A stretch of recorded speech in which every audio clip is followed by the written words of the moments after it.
Study with Ankit B में आपका स्वागत है।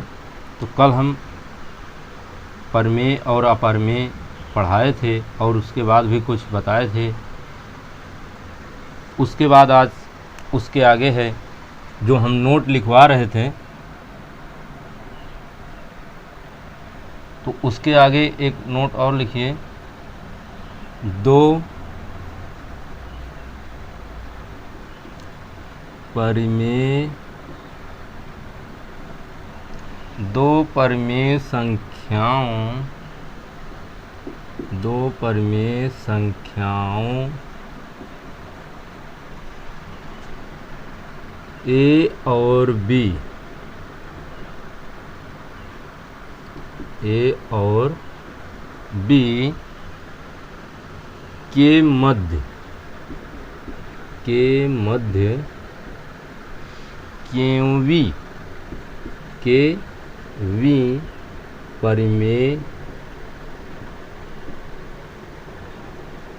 के मध्य केवी परिमेय संख्या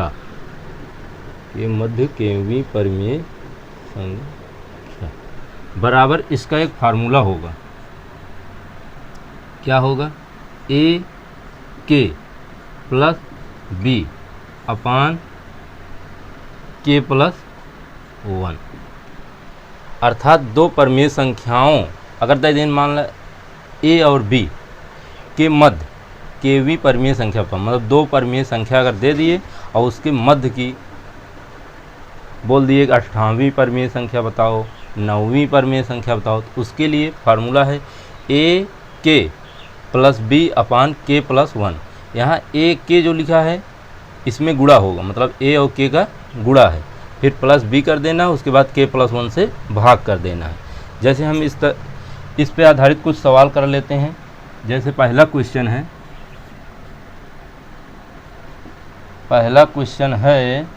2/3 व 5/7 के मध्य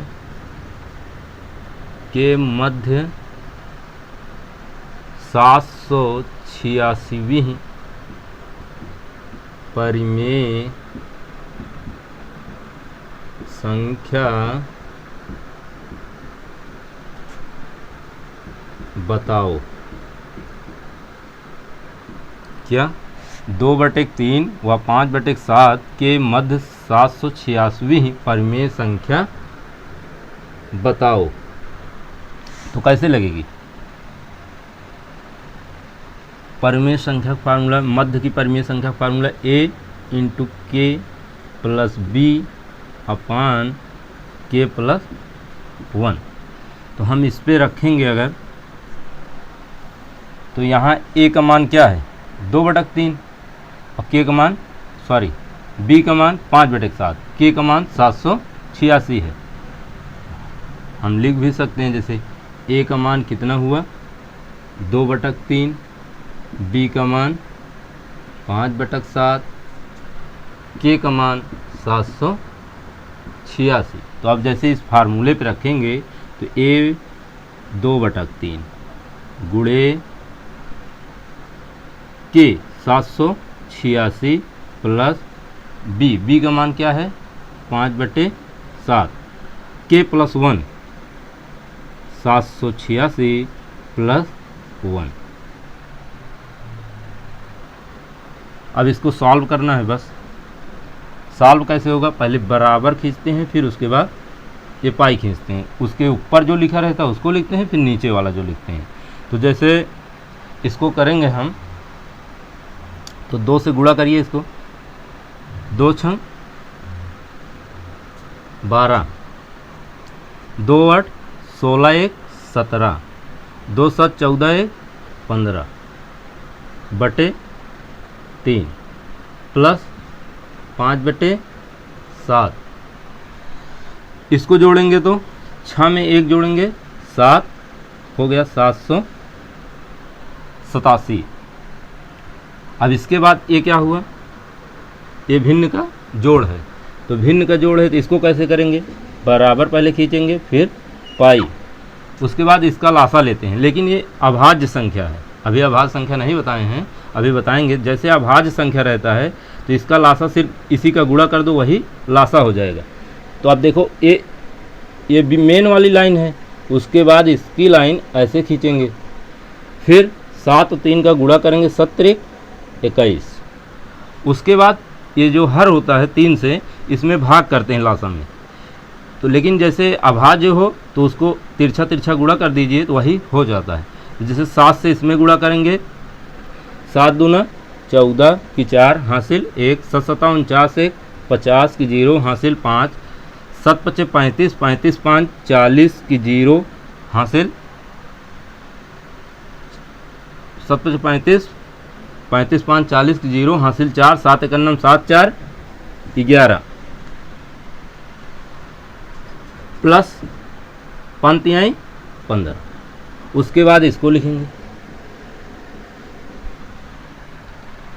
फिर बराबर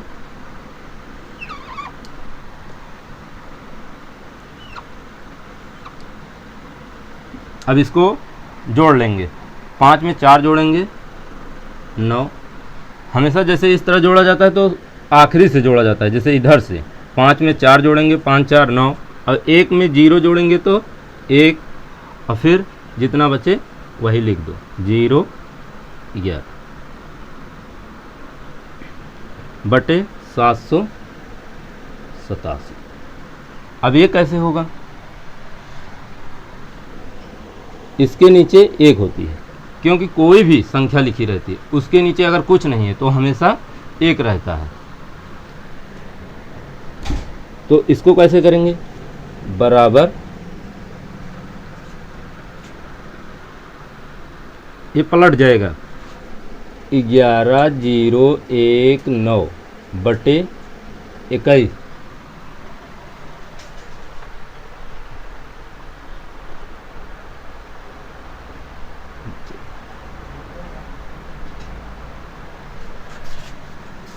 फिर क्या होगा, अब जब इसको भाग में रहता है तो इसको गुणा में चेंज करते हैं, तो शायद इसमें दिख नहीं रहा होगा, इसको हम मिटा के इसके आगे लिख देते हैं। तो ये कितना होगा, 11 0 1 9 बटा के 21।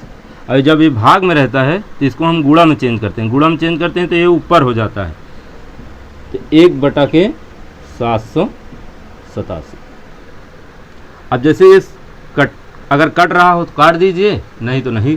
जैसे अब गुणा में कैसे कटता है, एक तिरछा तिरछा कटता है और ऊपर नीचे कटता है, बस, मतलब सीधा सीधा नहीं कटेगा।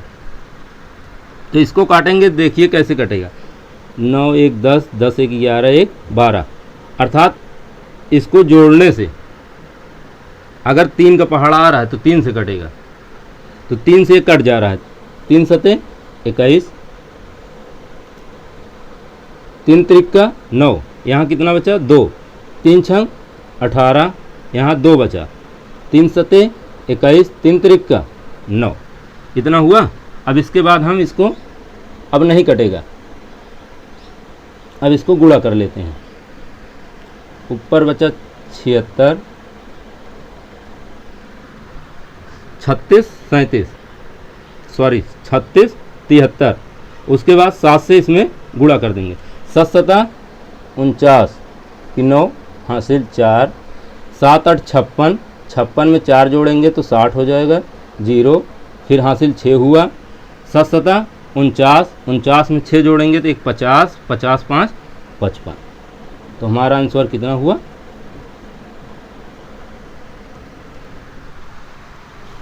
इतना समझाने में मतलब बड़ी है, सवाल ऐसे ही आता है।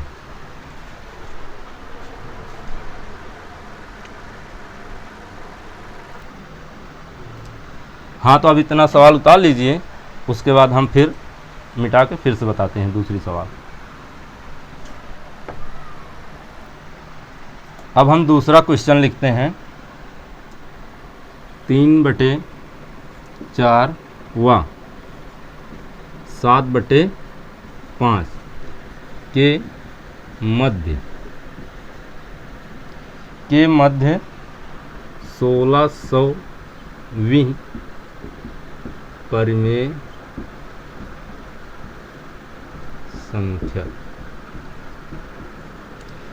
संख्या बताओ।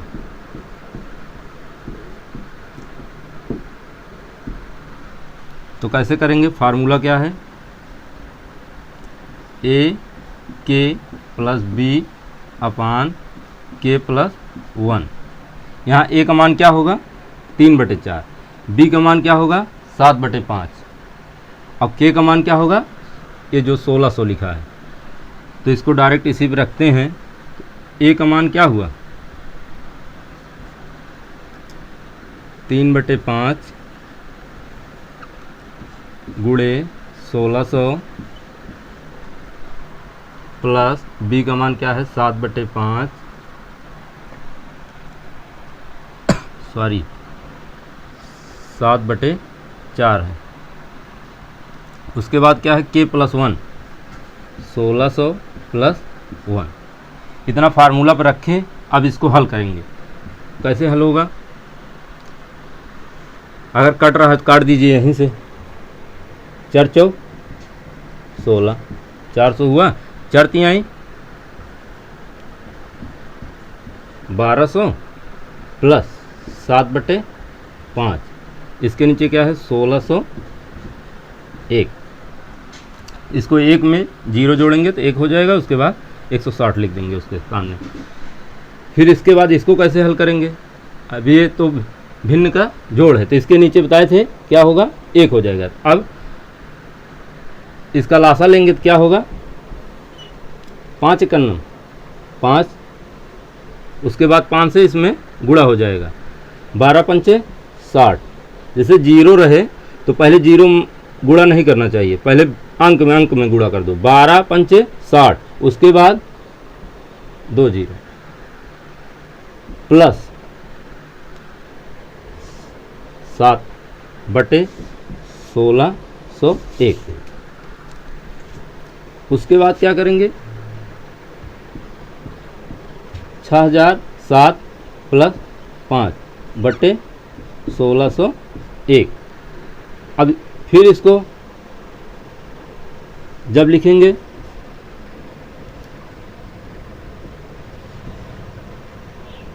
6007/5, अब ये भाग में है, इसको गुणा में चेंज करेंगे तो इसके नीचे क्या है 1, तो 1 ऊपर हो जाएगा और बटे 1601। जब इसको गुणा कर देंगे तो वही आंसर हो जाएगा 6007 5 1 5 0 16 5 80। इतना आंसर हुआ। समझ में आया, एकदम बेसिक से चल रहे हैं, एक एक अंक जैसे काटा जाता है वैसे बता रहे हैं एकदम बेसिक से। अब इसको उतार लीजिए, फिर उसके बाद नेक्स्ट सवाल बताएं। क्या नेक्स्ट संख्या बताएंगे,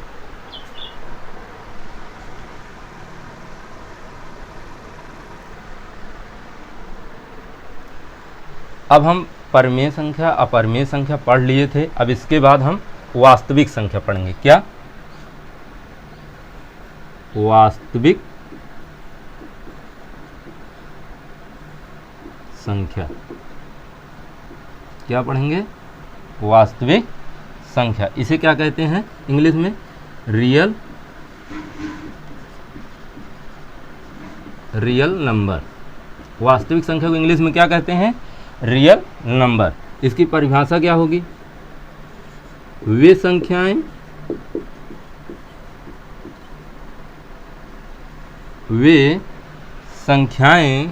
क्या होगी,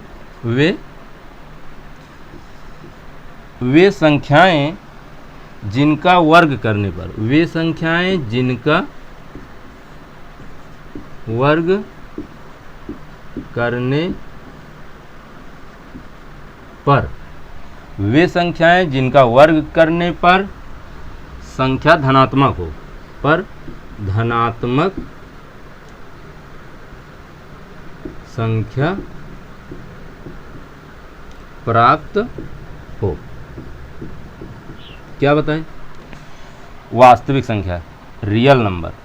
वे संख्याएं जिनका वर्ग करने पर धनात्मक संख्या प्राप्त हो, उसे क्या कहते हैं? वास्तविक संख्या। जैसे हम मान लीजिए 5 लिखें, ये वास्तविक संख्या है कि नहीं? तो क्या बताएं? इसका वर्ग, वर्ग मतलब घात 2 लग जाएगा। जैसे घात 2, 5 पचम 25 प्लस 25 ही होगा। तो क्या है ये संख्या कौन सी है? वास्तविक संख्या। जैसे मान लीजिए हम -5 लिखें, अब ये वास्तविक संख्या है कि नहीं?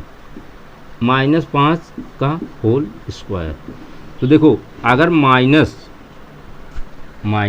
1 की घात सम संख्या होगी, सम संख्या मतलब 2 से कटे, तो उसका मान क्या होता है? +1 ही होगा, प्लस में आ जाता है। तो यहाँ क्या होगा? 5 पचम 25, ये भी प्लस में होगा। अर्थात -5 भी क्या है? वास्तविक संख्या है, और 5 भी क्या है? वास्तविक संख्या है। जैसे मान लीजिए हम √11 लिखे, इसको वास्तविक संख्या कैसे बताएंगे? √11 की पावर 2। अब जैसे रूट का मतलब क्या होता है? रूट का मतलब होता है किसी की पावर, जैसे √x लगा है तो इसका मतलब हुआ x की पावर 1/2, और इसकी घात भी अगर लगा हो तो घात 2 हो गया, 2 से कट जाएगा तो x अकेले बचेगा। तो कितना होगा इसका मान? 11। तो 11 क्या है? √11 क्या है? वास्तविक संख्या है। √11 क्या है? वास्तविक संख्या है। मान लीजिए हम लिखे √-6, इसको देखेंगे वास्तविक संख्या है कि नहीं। तो क्या बोले?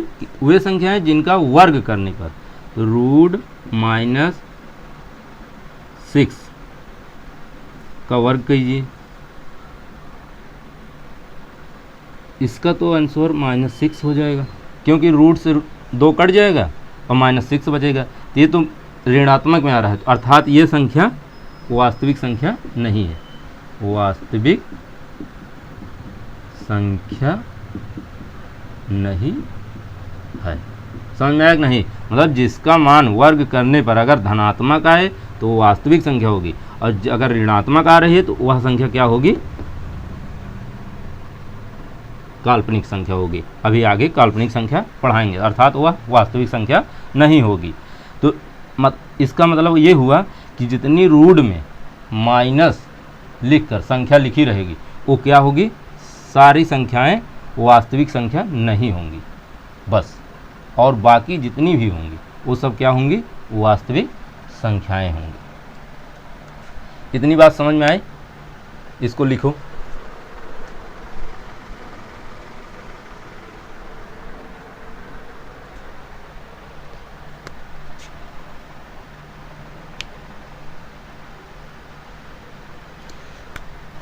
उसके बाद हम काल्पनिक संख्या पढ़ाएंगे। क्या? काल्पनिक संख्या। काल्पनिक संख्या क्या कहते हैं?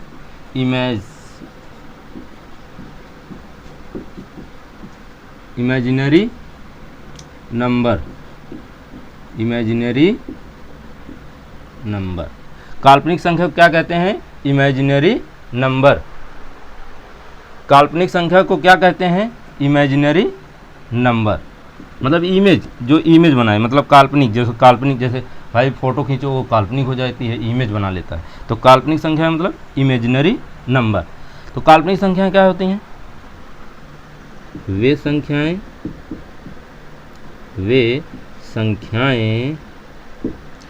संख्याएं जिनका वर्ग करने पर ऋणात्मक संख्या प्राप्त हो। क्या? ऋणात्मक संख्या, ऋणात्मक संख्या प्राप्त हो। काल्पनिक संख्या वे संख्याएं जिनका वर्ग करने पर ऋणात्मक संख्या प्राप्त हो, उसे काल्पनिक संख्या कहते हैं। काल्पनिक संख्या समझ में आई कि नहीं बात? तो अर्थात जितनी भी रूट के अंदर माइनस लिखा रहेगा, रूट के अंदर माइनस जितनी भी संख्या लिखी होंगी वो क्या होंगी? काल्पनिक संख्या। √-3, √-4, ये सब क्या है? सब काल्पनिक संख्या हैं। √-21, root minus dot dot dot, अर्थात रूट में माइनस लिखकर जितनी भी संख्याएं होंगी वो क्या होंगी, काल्पनिक संख्याएं। तो हम नोट में लिख सकते हैं, हम नोट में लिख सकते हैं कि रूट क्या, रूट के अंदर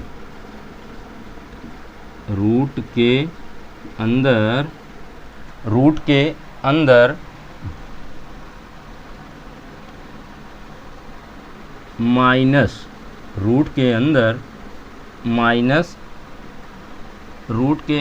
माइनस की सभी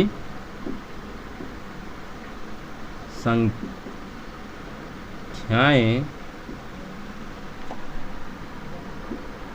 काल्पनिक